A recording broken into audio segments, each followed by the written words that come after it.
part of the question that we were trying to answer as we were preparing for the session is, okay, so we have diversity, we have the future of work, and then previous to this, we also have all these, the future is now with this artificial intelligence, blockchain, automation, and the like, and what effect that has on society, on work, on people.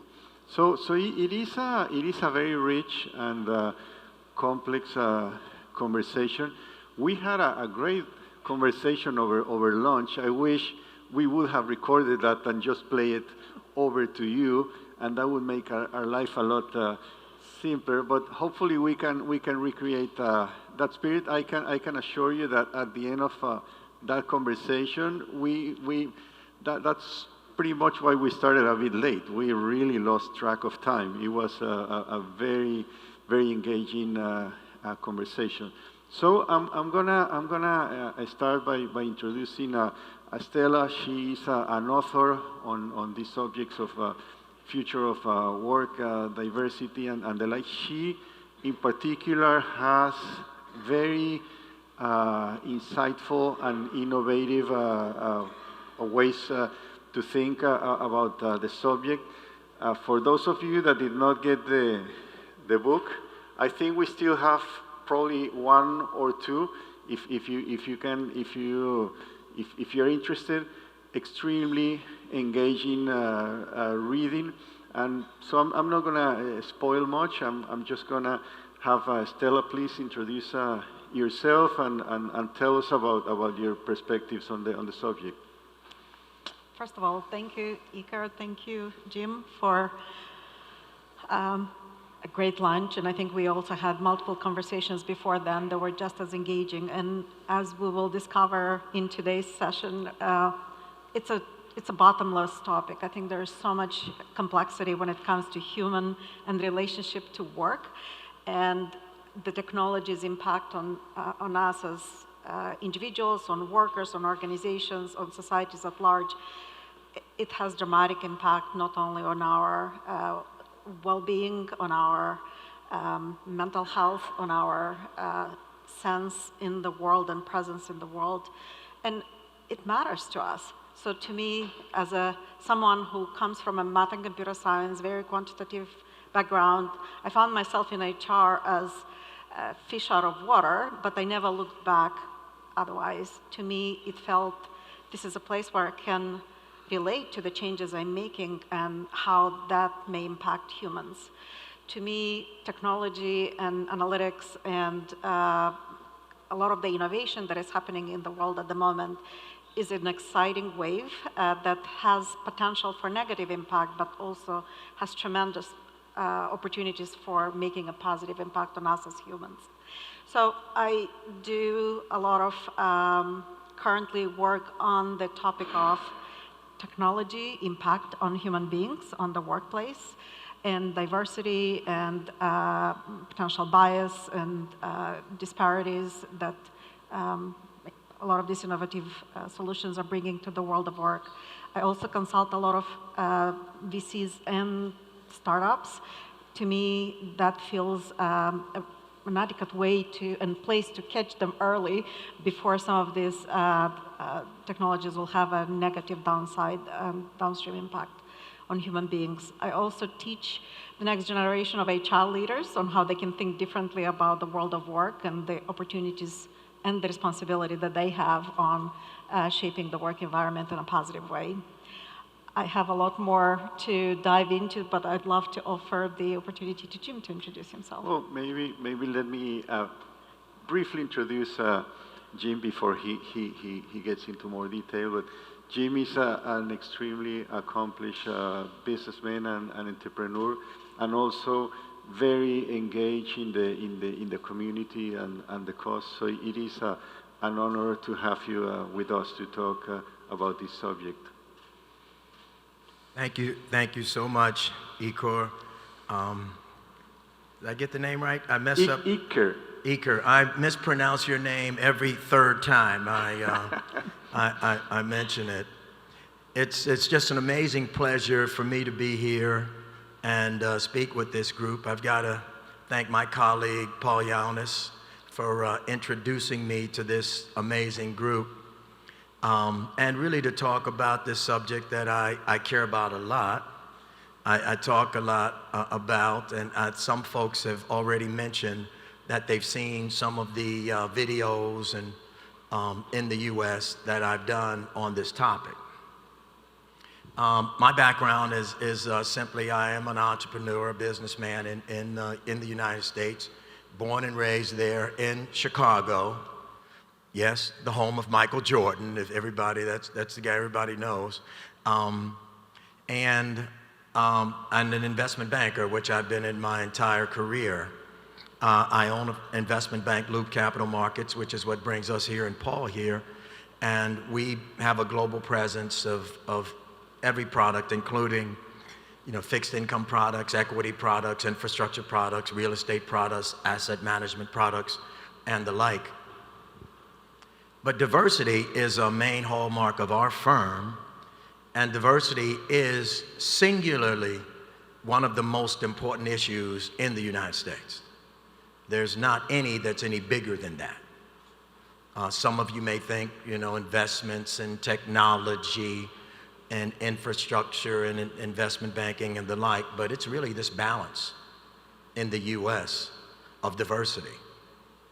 Now, mind you, I do travel a lot outside of the US, and there is no country that has the specific issues that the United States has. Nor is there a country that has grappled with the issues that we deal with in the United States as it pertains to diversity. The definition in the United States has changed and affects people and issues that you just don't necessarily have in Colombia, in Brazil, in Latin America as a whole, in China, in Japan. You name the country, you don't have it. But the United States is made up of a country. The entire country are groups of people from someplace else. They say that the United States was discovered in 1492 by a gentleman by the name of Christopher Columbus. Except there were a group of people in the United States when he got there called the American Indians. They were the first Americans. And from that auspicious start, immigration after immigration after immigration after immigration, you had what became a country. But when you took all of the generations of immigrants that came to the US, some that came willingly, some that came not so willingly, like my ancestors obviously came over on the 1600s on slave ships, and you had a Latino population that largely in the very beginning came over to work the farms and work the fields. And you had women that largely weren't permitted to work at all or vote at all. And you had Asians that were locked up in World War II. If you were Japanese, you got picked up and locked up just because you were Japanese Americans. So we had a lot of things in the US that made us address diversity quite differently. I think there are some, and as we discuss it, and Stella and Iker and I talked a lot about it, there's going to be a lot of points that come across that are very relevant for your countries. As I travel through your countries, and I see the discrimination in every country between groups based on certain regions, your economic class, what your parents did, where you were born, your skin color. And so it is really interesting so that you can kind of hear what we have gone through in the US and how we deal with it and what's applicable for the countries that are present in this room. So I think when we think about it, it certainly will not be a one-size-fits-all because we are on the extreme end of diversity in the U.S., where every different racial group has to have a seat at the table. It's the law. If you do business with the United States government, you have to have a diverse workforce. If you have a contract with the United States government, there has to be diversity as a part of that contract. And state and local governments, you are not permitted to have certain contracts unless you either have diverse workers or a diverse partner on your team. If you're a Latin American country, a company expecting to relocate or domicile in the U.S., you have to be aware of the U.S. laws, rules, and regulations around diversity. If you work for an American company in Colombia, but that is based in America, they have to be aware of the Colombian customs and the issues in the U.S. They may have to make sure that what goes on in Colombia doesn't necessarily conflict with what the rules are in the U.S. So it's an amazing issue, topic, and I think we're going to have a wide-ranging discussion on the applications therein, but I think it'll be very exciting. So I'll stop there. Before you ask the next question, can I, Sure. that was the dynamic with you, yes, and can I expand the definition of diversity too? So think about physical or cognitive abilities. About a quarter of the world population has had temporary or permanent disability. And that's not just physical disabilities, but also mental limitations, or I would call them diverse abilities, right? These are people who may have different capacities, different preferences, different styles, but they may not perform as expected during job interviews. They may not perform as expected during job performance. And the more we can try to narrow down the definition of what a successful candidate or a successful employee looks like to this bell curve, the more we will exclude those individuals from the economic participation, from having a financial sustainability. So there's a lot of opportunities when we think about labor shortages. It's not that we necessarily do have some of those labor shortages, we're just not creating pathways for them to get included in the economic well-being and development. Another example, people who may not necessarily have the same experiences, right? As an immigrant coming from Moldova, the discussion this morning about Ukraine hit home really hard, literally. So I have an accent. When you move to a new country, that accent may preclude people from including you in certain meetings because you may not express yourself as adequately, or you may have different norms that you grew up with that will shape your opinion and expectations. Similarly to how Marco this morning said he's from Serbia, he saw a lot of things very differently, same with me. I saw the fallout of the Soviet Union. I know what it feels like. So a lot of the decisions and participation in the work environment and how we create recommendations may differ from the traditional norm. And we tend to look at diversity as visible dimensions, as opposed to considering the invisible as well. And that can come in all sorts of forms: abilities, preferences, lifestyle choices, norms that we grew up, beliefs we have. And it's increasingly becoming more important to look at the inclusion, not as diversity only. Diversity, of course, we have a long way to go still. But if we create an inclusive work environment, it will allow everyone to participate and feel they belong and feel they can contribute. Yeah. Thank you, thank you. So we began talking about the diversity, inclusion, and so on element. The second component of our conversation is the future of work. And what has been in vogue about future of work, people think about it perhaps as a synonymous of a hybrid or remote or what have you, but there is so much more to that. And that's something you explore at length in your book. I wonder if you could also expand on this for the audience. Absolutely. I would love to ask at least a few, maybe 2 or 3 of you to turn on the mic and say in a few words, what is future of work to you? Who is the brave? Audience, don't be shy. We know you're not shy. What? Anybody? There's no right or wrong answer. Future of work. I bet every single one of you, if we were to ask, you would have a very different answer. And I think for many, it is how we work, the schedule, the technology we use, the location of our work. But I think it's a lot more complex. When we think about the disruptions that are impacting the world of work, I have a framework that helps me simplify the trends into bigger categories. I call it 4 Ds. Demographic changes. Think about the aging of the population in general. By the end of this century, the population growth is going to reach 0.1%.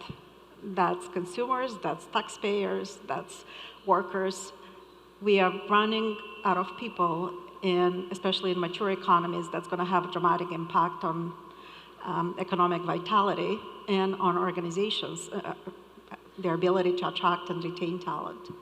Not just aging population that will have a big impact. Think about women participation in the labor force. It's significantly lower, and during the pandemic, a lot of them decided to step out of the labor force altogether because they couldn't cope with homeschooling, childcare responsibilities, and work as well.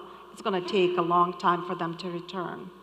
Even when women do return back into the labor force, many of them will enter at the lower income level, which over their lifespan, work lifespan, is going to compound the lower income level. That will result in shorter or smaller savings. That will result in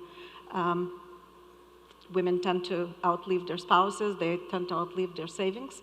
It's a matter of poverty for half of the population of the world. When we think about mobility, it's a demographic or evidence of a demographic change. People move between geographical areas, many times voluntarily, many times involuntarily, and I think a lot of wars and economic instabilities are going to drive those movements. People are going to move between urban and rural areas, and that has a very different demand on infrastructure, urban planning, services availability, etc. People move between jobs. That creates a lot more dynamic labor market. It creates huge problems for organizations because they need to replace. That also has a cost, and many times we assume that there will always be somebody else that can take place of this individual who left, but we don't account for the time it takes to bring them to the productive level, to make sure they integrate into the culture of the organization, to make sure they feel they can belong. And all of these movements create even more diversity that we need to care about and nurture. So that's first D. The second is digitization, and we talked earlier today about the impact of technologies on how we work, how we interact with each other, how we interact with organizations, new opportunities and businesses that can be created by using technology. But it also creates potential disparities. If you don't have access to infrastructure, you don't have broadband, if you cannot participate in this innovation economy. The third D is digitization. So this is the amount of data that gets created as a result of our digital participation and interaction with devices with each other.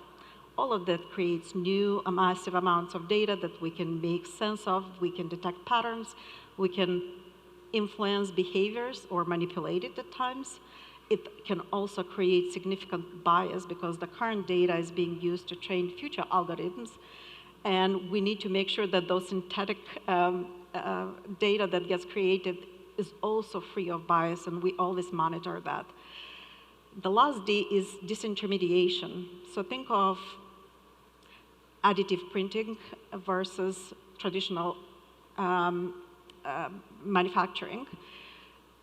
Instead of having a global supply chain and trying to ship things around the world, creating carbon footprint, creating economic development for certain parts of the world at the expense of other parts of the world. Instead, you could replace it with a 3D printing farm, and you just need to worry about the inks.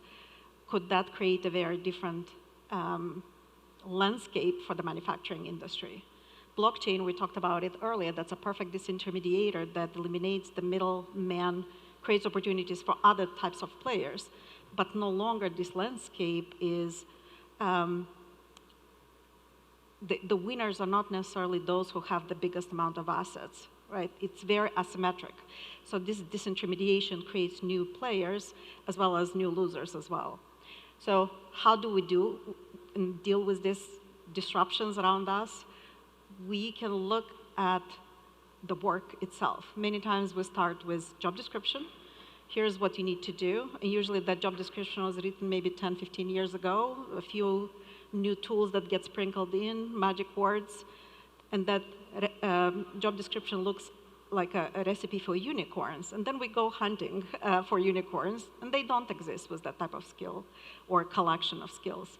Instead, we could look at what is the essence of what needs to get done, and then understand the key characteristics. Is this job that is work unit is something that can be done by one individual or can be done by a team?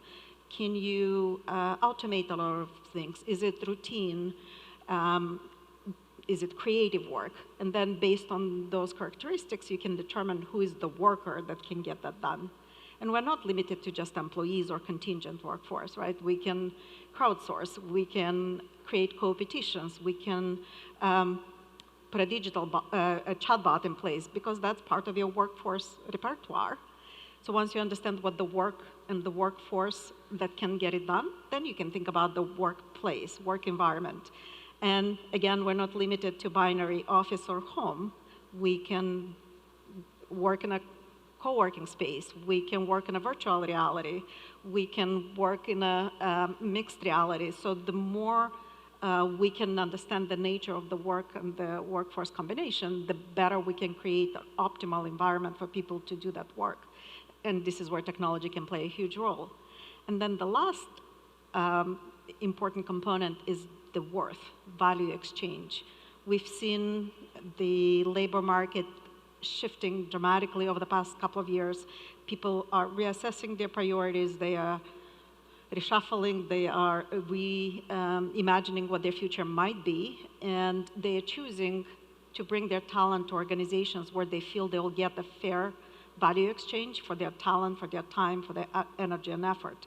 And of course, we all expect certain basic fundamental things. We expect fair work environment, we expect safety, we expect accessibility, but the more we can look at the pyramid, the more complex it gets. Some people want to grow their skills. Some people want to belong to a great company that produces incredible products they feel proud of. Some want to leave a legacy or attain a status and get that title. Companies cannot deliver all of that with just one set of offerings. We now have technology, we can understand some of those needs, and we can tailor and personalize those value exchange, so to speak. So the future is bright, but it's a lot more complex than we just think from just schedule or hybrid work. And technology is really our great solution to solve for a lot of those complexities. Thank you, thank you. You want to opine on that? I'll give a briefer response. I don't think that the future of work is going to be vastly different than the past of work. This topic really became poignant over the last 2 years with COVID, when work was actually shut down and people had to stay home. Prior to March of 2020, we all got up, got in the train, got in our car, and went to work. And worked 8 to 10 or 12 hours, and then when we were done, we went home. And that's what we did, from the time we were in our 20s to the time we retired.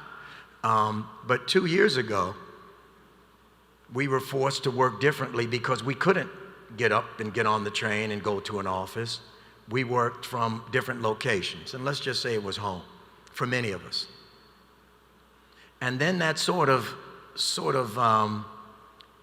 placed in the minds of some people that this isn't so bad for me to stay home and work and get paid the same amount of money I got paid when I was actually physically going to an office. And in some cases, being just as productive, if not more so. As we've now gotten to the end of the 2 years and companies are opening back up, they're discovering a few things, a few costs to folks not coming to work. And being a business owner and a business builder and one that advises businesses, I see it front and center. It's hard to build a culture if you don't come to an office. It's hard to develop people if they don't have a core place to come. And in some places, they just have to come because they make things. They make cars. They make refrigerators. They service people that want to come and get their voters' registrations, their driver's license, etc. So when I think about work, there's one premise that I'm 100% certain of that will happen in the United States. Companies are going to adopt policies that make them the most productive. One thing that in the United States and the capitalist system, we have a punishing comeuppance if your company isn't productive. One, you go bankrupt. Two, if you're public, your stock basically becomes non-existent. You have to, as a CEO, as a leader, either a leader of a country or a leader of a company, understand what the mix is for the future of your workers to make them the most productive.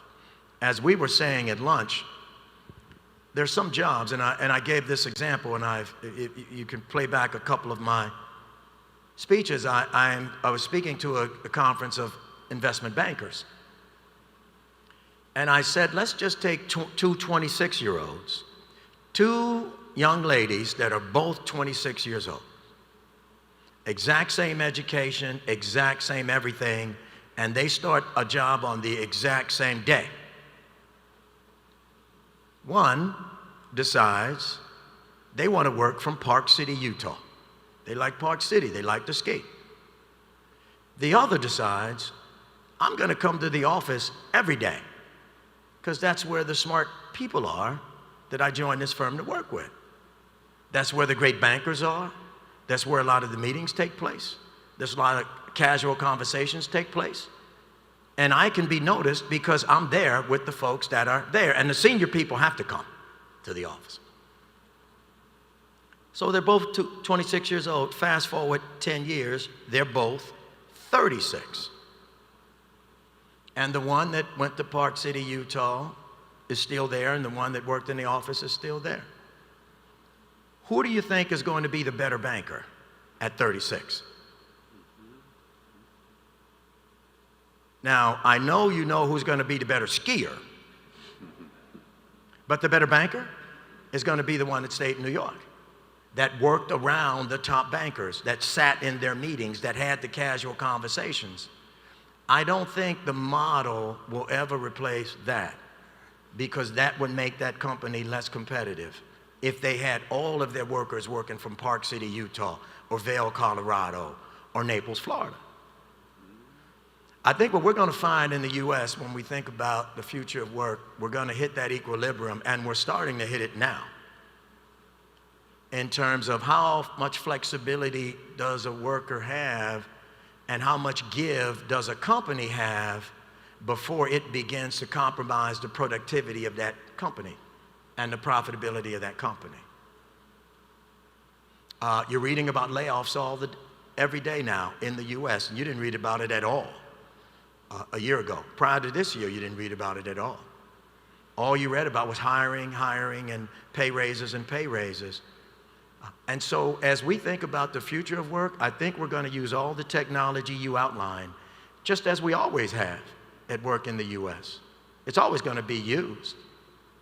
But as Marco said today, and I didn't agree with all of his comments, but I think I agree with this one. We're going to get back to making things. We're going to get back to vocational education. We're going to get back to trades. We're doing that in the US, and I do a lot of business in China, and I see it.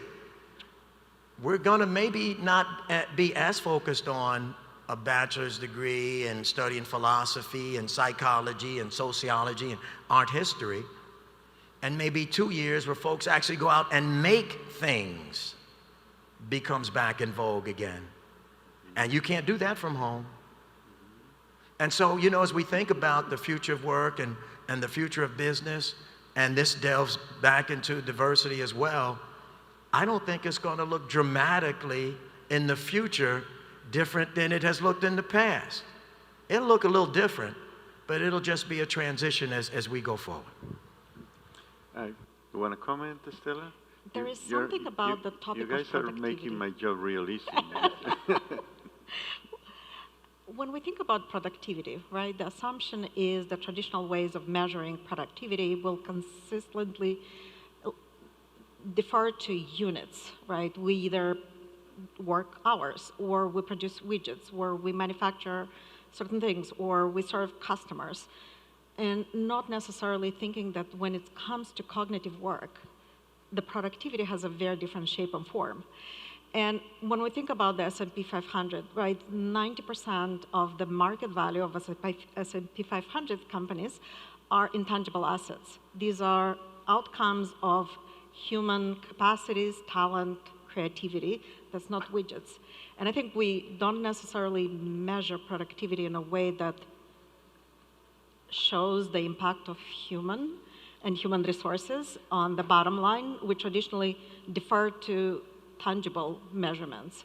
And employee well-being, mental health, investments in the development, retention, all of that has a positive impact, and it has a longer tail of impact. So I think short-term mentality and focusing on productivity alone will only get us so far in raising the productivity or in profitability of the company. Okay. Well, I'm going to ask one question to Jim in particular, and then I'm going to come to the audience if there are any questions. If there are no questions, I have plenty here, so don't worry. But let's play it in this All way. you need is one question, and Yeah. Stella and I will be done with the next 25 minutes. So. Wonderful. So Jim, I wanted to pick your brain on this afternoon's session. We were talking about automation and blockchain and artificial intelligence, and you in particular as an entrepreneur, a founder of a financial firm, a CEO of precisely a financial firm. How do you see that playing out and affecting you, your company, the markets, the industry? And ultimately, that is something that plays into the diversity and future of work question. If many humans are substituted or different skills are necessary and work is done differently. So I don't know, maybe building on what we spoke earlier in the afternoon and your own thoughts, what would be your take on this element? When I think about that aspect of technology, I think the blockchain would have gotten much, much further adoption in the US than it has now, which it has not gotten much adoption in the US as we stand here, if it had not been so intertwined with cryptocurrency. I think they're two different things, but I think they became very, very, very entangled. And cryptocurrency in the US, sort of as we saw, as folks stayed home, as folks had time, placing value in cryptocurrencies that were valueless. I guess somewhere in the neighborhood of $2.5 trillion have been wiped away, just gone from cryptocurrencies. I think there's another one today, a Bitcoin miner that is teetering on bankruptcy that at a year ago had a $4.5 billion valuation. Currencies that cost consumers trillions of dollars Now, the blockchain, I think for transactions, for record keeping, for security of data, longevity, I think it's an amazing asset and amazing tool. But it has not been widely adopted in the US outside of some technology uses. And so as we think about the migration to that, I'm not sure how long it's going to take till it's fully utilized. I've seen it utilized in some transactions, in some businesses for contract, for leases and things like that, but on a very small level. I don't think it has risen to the level of significance yet. I was speaking at a conference in Dominican Republic. It was actually a discussion of currencies and cyber and the like, and we talked about how it might be, and it probably will be, a much faster adoption of the blockchain in countries other than the US that haven't been as invested in other methods and other forms of contractual obligations and record keeping and the like. But as of right now, it hasn't risen to the level of significant uses, at least from what I see it. Stella, you may see things a lot differently. You seem to. So. No, I agree with that. You do? That's a surprise. It's I do see a significant role in blockchain technology, and from the workplace environment, I think we have a very different set of opportunities to create different identities, to track our skills in a very different way, to monetize our skills. And I think a lot of younger generations that are now being drawn to those spaces, to some degree, they're going to be lost for the traditional corporate world. I'm thinking of the concept of DAOs, distributed autonomous organization, right? From a HR perspective, that's a mind-blowing concept. How can you not have a corporate entity? How can you not have performance management systems? How can you not have job descriptions? These are a collective of really talented people who have a passion for a specific problem to be solved. They come together, they figure out how to solve, they propose. They don't have identity per se, it's your own identity, right? You are anonymous in the eyes of the world, but everything is transparent. You don't need performance management because your behavior, your reputation, the impact you have will drive adequate performance. Otherwise, you're not going to be able to participate in that. So there are a lot of innovation in this space that can benefit traditional corporations that if we were to adopt some of these principles could reduce the bureaucracy, increase the productivity, and create a better workplace environment for people to participate. One thing, if I can come back to diversity, because I think we left that subject kind of quickly. I think the secret sauce in the US that makes it what it is diversity. They figured it out over decades and years of very, very, very arcane and unbelievable restrictions on people. How many people here are basketball fans? How many people watch basketball? Even know, okay. A few hands up there. If you're a basketball fan, you probably know that the largest number of basketball players are African Americans. Are you mostly aware of that? Can you imagine watching and enjoying basketball if African Americans were not allowed to play basketball? Raise your hands if you think it'd be as fun a game. Let me take a couple guesses. It would be a lot slower, a lot less athletic, a lot less jumping going on.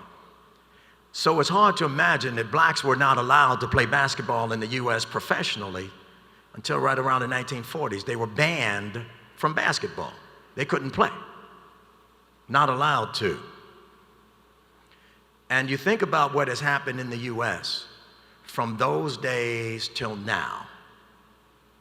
And so what kind of makes it what it is that so many people want to come there? So many people want to work there. So many people want to immigrate there and train there. And I think it's the same thing that a lot of countries have to figure out, although they haven't had to deal with it, because it has been so aggressive in the US because of the amount of discrimination against certain groups. The reprisal and the retribution coming back has been strong, and the US had to deal with the fact that Latinos had to have rights. They had to have rights. Blacks had to have rights. Women weren't allowed to vote or work, and it wasn't that many years ago. And so they figured out, one, after being forced to do these things, and when they weren't forced to do it anymore, and they realized, holy smokes, these are very productive groups of people. And having these folks as a part of our workforce, and having these folks own companies and run businesses, and be partners with us, makes us a lot stronger than otherwise. When I travel to a lot of countries, and whether it's the Caribbean, Latin America, Europe, and the like, you can always see, you can just see groups of people, and you wonder what it would be like in those countries if those people were more productive. What it would be like if there were more policies that got these guys off the street selling whatever they're selling on the street to tourists, and got those guys trained with high-level skills and the productivity that it would mean to their countries if they figured that out. Or if they had better or more open pathways for very talented women to learn the skills to compete with men at the same level like they do in the US. What that would do to the GDP of those countries. And that is the secret sauce of the US. They figured out that instead of discriminating against these groups and locking these groups out, which they did and have a long history of doing, let's include these groups in. And then while we're including these groups in, let's figure out how to get them trained up so that they can contribute to the greatest GDP in the world. If you can imagine the US without immigrants, it would be nothing. When I think about the immigrants coming over today that are walking for weeks and days from various countries, risking their lives with families, getting on boats that look like they can't even sail across a swimming pool and going to the ocean to get to the US. My guess is many of those people are going to be some of the most successful Americans that we have in the next few years. The US has figured out a few other things, and I say this all the time in my comments. In the US, it doesn't matter how you were born. It doesn't matter where you were born.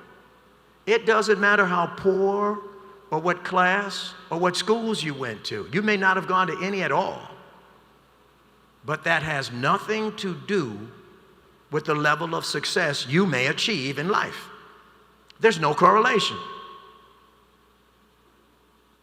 And so when you figure those things out as nations and countries, and how to get your population really engaged, and you see a country like the US that has gone from being one of the most discriminatory, it's the biggest slave country that ever was, to now being one of the most inclusive because they had to.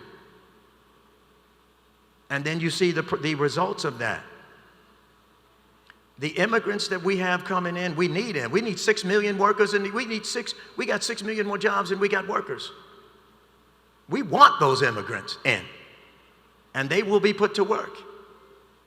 But as the countries that they're coming from, I think about what's going on in the countries that they're coming from, that they don't have policies where they've got people so willing to work that they'll risk their lives and families to come to the US. That's where we have to try to figure out, you know, what that secret sauce needs to be, what you need to do, so that, you know, you could give them what they're traveling to get.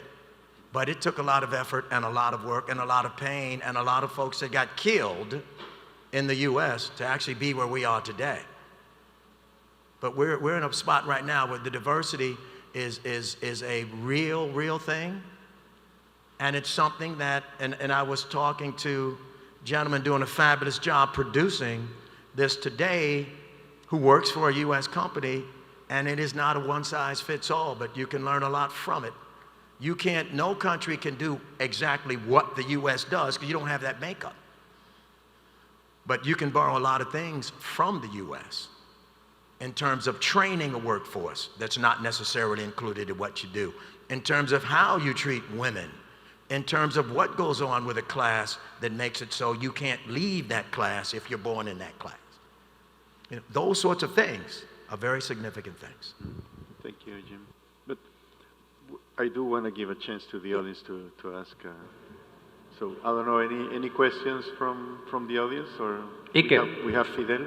Adelante. Thank you. Go ahead. Thank you very much. Great discussion. I have a couple of questions regarding diversity. I want to ask, what is the role of market incentives compared to regulations?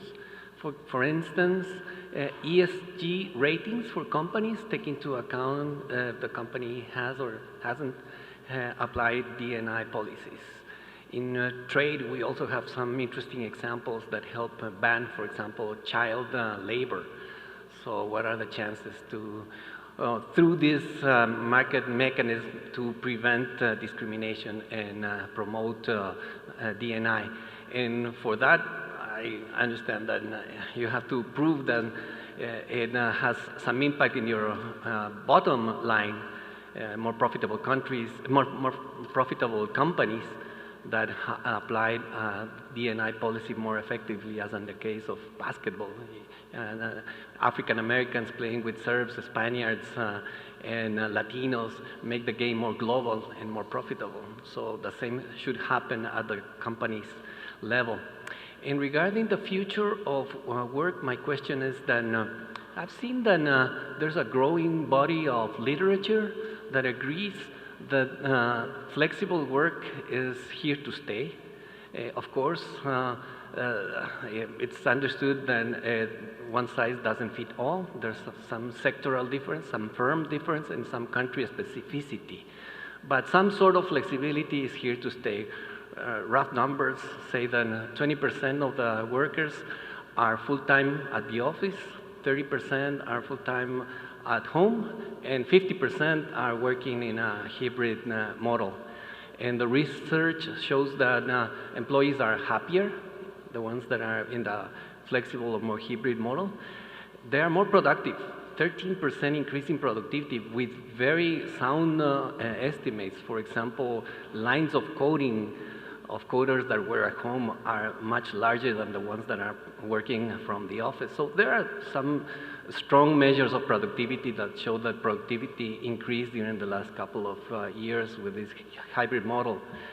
And, but also there are some drawbacks. For example, all the creativity, innovation processes that have diminished during this hybrid model. And some intended consequences, like prices of real estate or office have dropped very significantly. Taxes for municipalities are dropping. So the problem is here that you have less resources to fund education, for example. And so this is happening also at the transportation level. There's less commuting and public transportation in some U.S. cities, and transports are getting bankrupt or they're having financial trouble. So my question here is basically how to make the most of the good trends that we have seen with the hybrid model, and how to tackle some of the flaws and also these unintended consequences in terms of urban planning and transport. Do you want to take the ESG? I'll take the future of work. Yep. Okay. You go first. All right. So I think we are seeing a major restructuring of the world of work. And we try to assume that a job equals one worker, and they will perform the same things, maybe with some incremental improvements, tools, analytics, but it's still the essence of the same. And I think we may outlive that regime. We may have the opportunity to say, what if the workers don't come to work, but the work comes to workers? Let me give an example. There is a company in Germany that produces virtual goggles, and they predominantly provide post-sales support for heavy industrial machinery. They have a network of mechanics and support personnel that are all over the country, or all over the world, in fact, they can be. And when your machine breaks, you don't need to ship that person to come to do the repairs.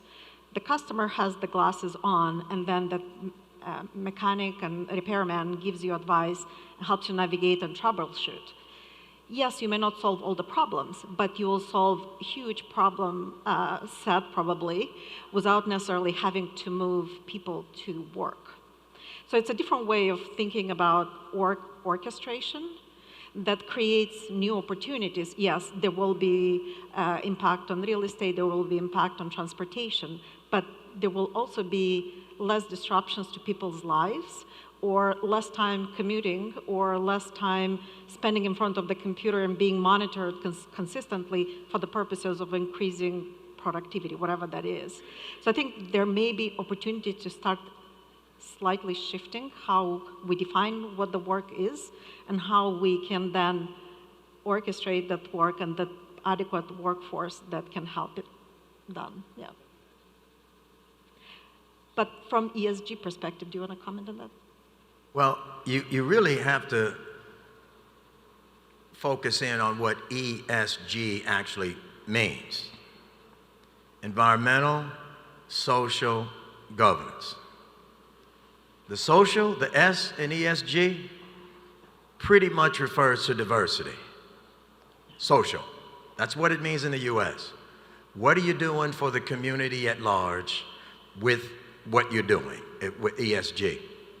It's difficult in the US to do anything of significance from company policies that doesn't involve diversity. We were chatting at lunch about chief diversity officers in the US. That's a job I think that only exists in the US. I don't think a company outside of the US has a job titled Chief Diversity Officer. And we were saying, and it was said, well, if you have a Chief Diversity Officer, that means you're not diverse, so therefore you got a problem. I says, well, no, all companies in the US, pretty much large ones, have a Chief Diversity Officer, because it's not a one-shot deal. You have to recruit diverse talent, you have to retain diverse talent, you have to promote diverse talent, and it goes on and never ends. So those requirements on ESG are appropriate. You can't get around them in the US, and it really is good for the company to have a diverse workforce or contribute socially, and the individual employee to do that. So, Stella? I have to add a few more things. From a HR perspective, it's a renaissance. Oh, can I add one more thing before Absolutely. Are you from Spain? Ecuador. No, from Ecuador. Okay.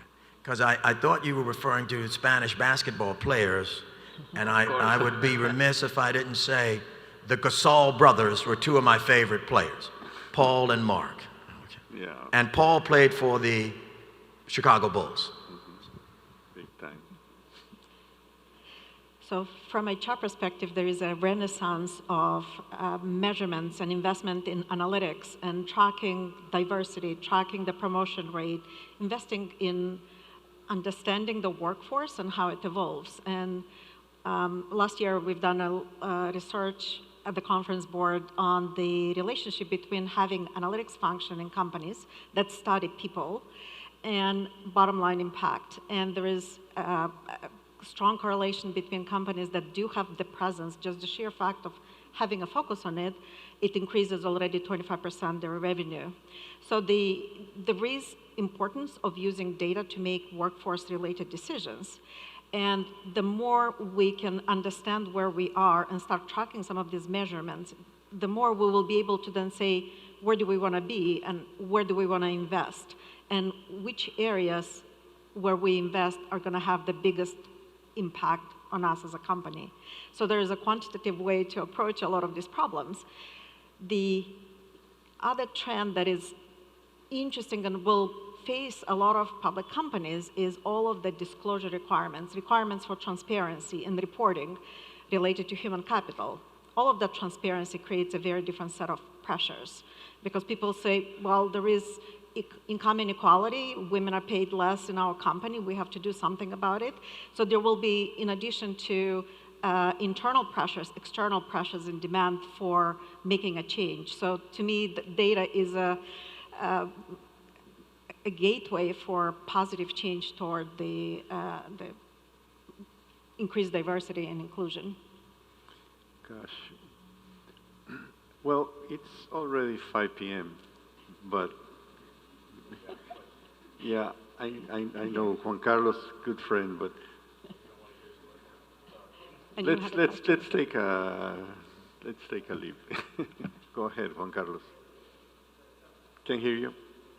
Is it working there? Yeah. Yes. So a quick question about diversity. Do you think that there's a point at which you have like, I wouldn't say too much diversity, but you get too entangled with this idea of diversity because, you know, at some point you have so many dimensions, like we're all very unique. And then, so if you start dividing people, you start with gender and then race and then sexual preference and then, I don't know, religion, economic background, that at the end it gets very complicated. Is there like an, I don't know, should you stop at some point and just say, you know, these are the 3 key things in terms of having a diverse team, or how do you work around that? And maybe a second, and when you think about measuring diversity and this idea that the US is one of the most diverse countries, what would be the key indicator that you would think to compare to other places in terms of the US being more diverse? Thanks. We were chatting when Marco was doing his presentation about the ways in some countries that freedom of speech is suppressed in various countries. You're not allowed to speak and say certain things in certain countries. In China, it will certainly get you arrested. Russia will be the same, in many other countries. But in the US, you can say anything you want, and you can believe anything you want, and you won't be arrested for it. And as you probably read in the newspapers, many Americans do.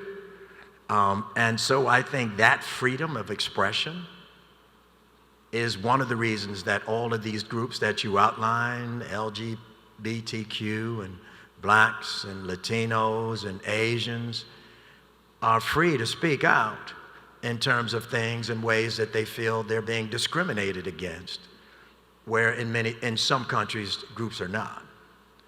To your first question, I think as a business person, the reason that they have many of the rules around diversity that they have is not to make it more complicated to do business, but more fair to do business. To make it such that all groups, irrespective, have an opportunity to work there.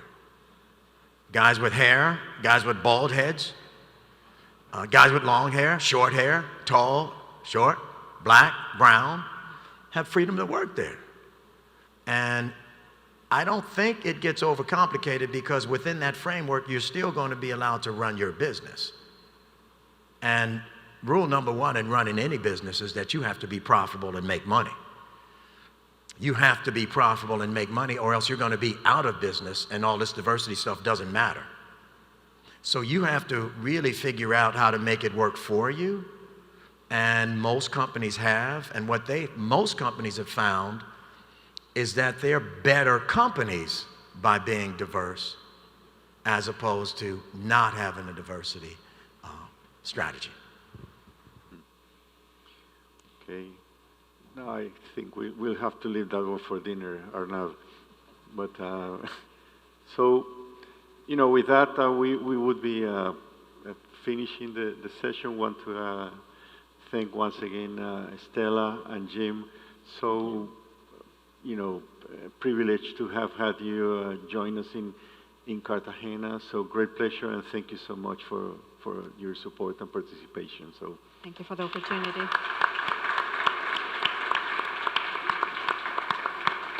okay. So.